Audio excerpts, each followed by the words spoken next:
నువ్వు నిజంగా లైఫ్ లో ఏదైనా పెద్దగా సాధించాలనుకుంటున్నావా? అలాంటప్పుడు చిన్న చిన్న పనుల నుంచి మొదలు పెట్టడం నేర్చుకో. ఎందుకంటే లైఫ్ లో ఏ పని కూడా చిన్నది కాదు, కేవలం నీ ఈగో మాత్రమే పెద్దది. ఈ జీవితం, ఈ ప్రకృతి, ప్రతి ఒక్కటి చాలా సింపుల్ గా నీకు చెప్తున్నాయి. నువ్వు రావడం ఖాళీ చేతులతో వచ్చావు, ఏమీ పట్టుకెళ్ళలేవు కూడా. ఉన్నంత కాలం హ్యాపీగా ఉండు. ఈ విషయం క్లియర్ గా కన్వే చేస్తుంది నీకు. మనమే అర్థం చేసుకోలేకపోతున్నాం. ఈ వీడియో ద్వారా చాలా మంచి మెసేజ్ ఇద్దాం అనుకుంటున్నా. ఈ వీడియో నేను దేనికి చేస్తున్నా అంటే, కష్టపడకపోతే జీవితంలో ఏమీ సాధించలేము అని తెలియపించడానికి. నమ్మాలనిపించట్లేదా? Okay fine. నువ్వు ఇప్పుడు టైం వేస్ట్ చేస్తున్నావు కదా, రేపనే ఒక రోజు అదే టైం వల్ల నీకు రక్త కన్నీళ్ళు వచ్చేస్తుంది. భయపెడుతున్నాను అనుకోవద్దు, ఇది నిజం. ఎగ్జాంపుల్ చెప్పాలా? ఒక ఇల్లు కట్టాలంటే భూమి నుంచి మొదలు పెట్టి ఫ్లోర్ బై ఫ్లోర్ కడతారు. అదే విధంగా లైఫ్ కూడా అంతే. కష్టం లేకుండా తినేది దొంగతనం చేస్తున్న రోటీ లాంటిది. మనం ఇవాళ కష్టపడకపోతే జీవితంలో ఎవరు మనకు విలువెవ్వరు. అసలు నువ్వు కష్టపడకుండా నిన్ను ఆపుతుంది ఏంటో తెలుసా? ఆలస్యం, అంటే లేజినెస్. ఇది ఒక స్వీట్ పాయిజన్ లాంటిది. నీ పెద్ద పెద్ద కళలను చంపేస్తుంది. స్లోగా సైలెంట్ గా నీ లైఫ్ ని కుప్ప కూల్చేస్తుంది. యాక్చువల్లీ నువ్వు కావాలని ఇలా లేజీగా మారలేదు, కానీ ఆ ఆలస్యం అనేది నీ మైండ్ లోకి రావడం వల్ల స్లోగా నీ లైఫ్ ని డ్యామేజ్ చేసేస్తుంది. ఎప్పుడైనా ఇలా అనిపించిందా? అసలు మనిషి ఎందుకు బోసిగా పుట్టాడు అని? అంటే ఒంటి మీద ఒక చిన్న గుడ్డ ముక్క కూడా లేకుండా పుట్టాడు ప్రతి మనిషి కూడా.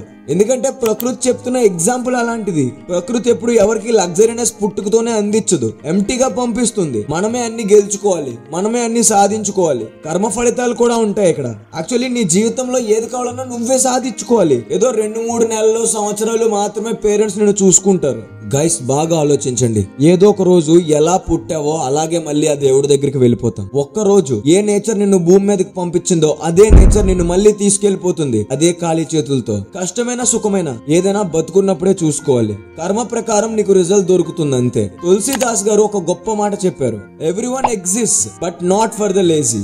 గాంధీజీ గారు కూడా చెప్పారు, చెమటూచి సంపాదించిన డబ్బే నీకు శాశ్వతం, అదే నీ నిజమైన ధనం అని తెలియపిచ్చారు. సెల్ఫ్ రెస్పెక్ట్ ఉన్నవాడు వేరే వాళ్ళందరికన్నా ఒక అడుగు ఎత్తులోనే ఉంటాడు. ఎందుకంటే ఎవరి మీద డిపెండ్ అవ్వడు కాబట్టి. మరి నువ్వెందుకు డిపెండ్ అవ్వాలి? చాలా మంది ఏమీ సాధించలేక సాకులు చెప్తూ ఉంటారు. అలాంటివో తెలుసా? నాకు పెద్ద వర్క్ దొరకలేదు, చిన్న వర్క్ చేయలేను, ఇలా చేస్తే లైఫ్ ఎప్పటికీ ఎదగదు అని అనుకుంటూ ఉంటారు. ఇలా అనుకుంటే లైఫ్ ఎలా బిల్డ్ చేస్తావు?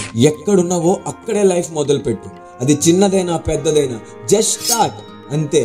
గైస్, ఓపెన్ గా చెప్పాలంటే ఏ వర్క్ అంత చిన్నది కాదు. డైలీ వేజ్ చేసే లేబర్ కూడా ఎంతో కష్టపడతాడు. తనకున్న స్కిల్ నీ దగ్గర ఉండదు, నీ దగ్గర ఉన్న స్కిల్ తన దగ్గర ఉండదు. అందుకే స్మాల్ వర్క్ చేయడంలో నీకు కాంప్లెక్స్ ఉండకూడదు. ఒకసారి గురు అర్జున్ దేవ్ గారిని చూడండి. తను యాక్చువల్లీ గిన్నెలు కడిగేవాడు స్టార్టింగ్ స్టేజ్ లో గురుద్వారా దగ్గర. గురుద్వారా అంటే మన ఏరియా కాదా మీ వైజాగ్ లో? గురుద్వారా అంటే ఒక ప్లేస్. ఆ ప్లేస్ లో అందరూ జడ్జ్ చేసేవారు అలా క్లీన్ చేస్తున్న గురు అర్జున్ దేవ్ గారిని చూసి. అలా క్లీన్ చేయించడం అనేది మోటివ్ కాదు వాళ్ళ గురూజీకి, అదొక టెస్ట్ లాంటిది. ఆ టెస్ట్ ఎండ్ లో ఏమైందంటే గురూజీ నెక్స్ట్ గురూజీ కింద ఇతన్నే కదా సెలెక్ట్ చేశారు. అంటే ఇది ఒక టెస్ట్ కాబట్టి ఈ ఎగ్జాంపుల్ సెట్ అయింది అతనికి. మనలాంటి వాళ్ళకి అలా జరగాలని రూల్ ఏం లేదు. ఇక్కడ నేర్చుకోవాల్సిన లెసన్ ఏంటంటే, స్మాల్ వర్క్ చెయ్యని వాడికి బిగ్ రెస్పాన్సిబిలిటీస్ ఇవ్వలేము. ఇంకొక ఎగ్జాంపుల్ చెప్పాలంటే స్వామి వివేకానంద గారు చెప్పారు, ఏ వర్క్ కూడా చిన్నది కాదు. నో వర్క్ ఈ స్మాల్. ఏ పని కూడా చిన్నది కాదు. ఒక తెలివైన మనిషి ప్రతి పని మంచి పని లాగా తనకి సూట్ అయ్యేలా చేసుకుని అందులోనే ఎదుగుతాడు. ఇంకో ఎగ్జాంపుల్ చెప్పాలంటే హిస్టరీలోకి వెళ్తే బ్రిటన్ అండ్ గ్రీస్ లో లేజీ పీపుల్ కి పనిష్మెంట్ ఇచ్చేవారు. ఫస్ట్ టైం వార్నింగ్ ఇచ్చినప్పుడు లైట్ గా పనిష్మెంట్, సెకండ్ టైం గాని పట్టుకున్నారా కొట్టేసేవారు, థర్డ్ టైం పట్టుకున్నారా జైల్లో పెట్టేసేవారు, ఫోర్త్ టైం ఏకంగా చంపేసేవాళ్ళు. ఒకసారి ఇమాజిన్ చేసుకోండి, మన ఇండియాలో ఇప్పుడు కూడా ఇదే లా అనేది ఉంటే ఈ ప్రపంచం అంతా తలకిందలైపోతుంది. యాక్చువల్లీ ఎనిమీస్ అనే వాళ్ళు ఎక్కడో ఉండరు, నీ లోపలే ఉంటారు. నీ తోడుగా నీతో పాటు పెరిగే ఎనిమీ పేరేంటో తెలుసా? లేజినెస్. అది నేను ఏం చేయమని చెప్తుందంటే, కూర్చో బ్రో, ఏం పని చేస్తావు, రెస్ట్ తీసుకో బ్రో, చాలా టైర్డ్ అయ్యావు కదా, ఎందుకు ఇప్పుడు, రేపు చేద్దాంలే, ఇలా ఆపుతుంది. ఇలాంటి బద్ధకంతోనే కదా టార్టాయిస్ చేతిలో ర్యాబిట్ ఓడిపోయింది. సో అందుకే చెప్తున్నా, పరిగెట్టలేకపోతే నడలేకపోతే పాకు, అంతేగాని ఆగిపోకు. యాక్చువల్లీ ఈ ప్రపంచం మనల్ని ఒక ఫైటర్ కింద ఊహించాలి, గుర్తించాలి, ఒక కర్మ వీరుల్లాగా మనల్ని ఐడెంటిఫై చేయాలి. అంతేగాని పని దొంగ, పని చెప్తే పారిపోతాడు అని ఇలా మనల్ని గుర్తించుకోకూడదు. ప్రపంచం కోసం సాధించు, అంత అక్కర్లేదు. ఈ దేశం కోసం సాధించు, అది కూడా అక్కర్లేదు. నీ రాష్ట్రం కోసం ఆలోచించు. ఇవన్నీ సాధించకపోయినా కనీసం నిన్ను కన్నా నీ కుటుంబీకుల కోసమైనా సాధించి చూపించు బ్రో.